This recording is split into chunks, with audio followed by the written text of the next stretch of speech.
Bienvenue dans cette nouvelle actu. Au sommaire cette semaine, la patinoire éphémère de Nîmes. Un changement de nom de famille est désormais disponible. À l'international, les origines de la fête de Noël. Et pour finir, une application écologique Tribal.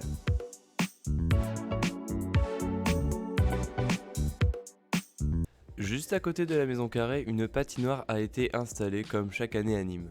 Celle-ci est disponible du 18 décembre 2021 au 2 janvier 2022 et est ouverte de 14h jusqu'à 18h.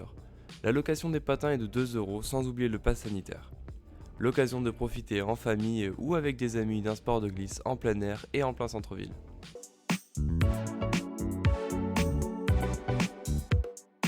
Les députés de la majorité s'apprêtent à déposer une proposition de loi pour simplifier les procédures pour les personnes qui souhaitent prendre le nom de leur mère.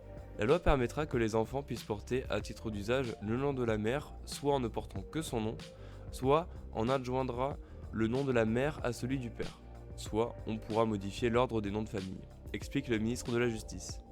Il faudra se rendre à la mairie et remplir des formulaires.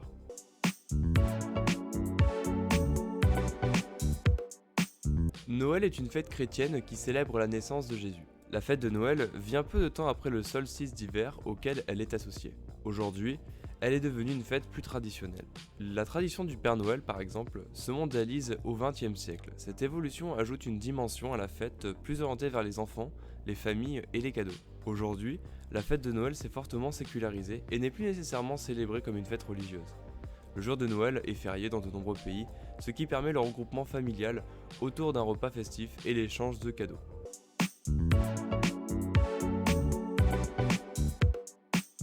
Et si vous abandonniez WhatsApp pour une messagerie qui plante? C'est ce que propose la société rennaise Dolmen avec l'application Tribal. Sa messagerie instantanée chiffrée qui plante des arbres pour le compte de ses utilisateurs. Gratuite pour le grand public mais payante pour les professionnels, elle engage la moitié des revenus générés dans des projets de reforestation. Et pour réduire encore son empreinte carbone, elle supprime automatiquement tous les messages au bout de 7 jours. L'idée n'est pas de faire culpabiliser les utilisateurs, mais de leur faire prendre conscience qu'ils peuvent agir pour limiter l'impact environnemental du numérique, indique David Gotest, PDG de Dolmen. Testé depuis plusieurs semaines, Tribal, qui sera disponible dans toute l'Europe courant juin, compte déjà plusieurs milliers d'utilisateurs. Merci à vous d'avoir été présent durant cette actualité, on se retrouve la semaine prochaine, prenez soin de vous, n'oubliez pas de vous abonner, d'aimer et de partager.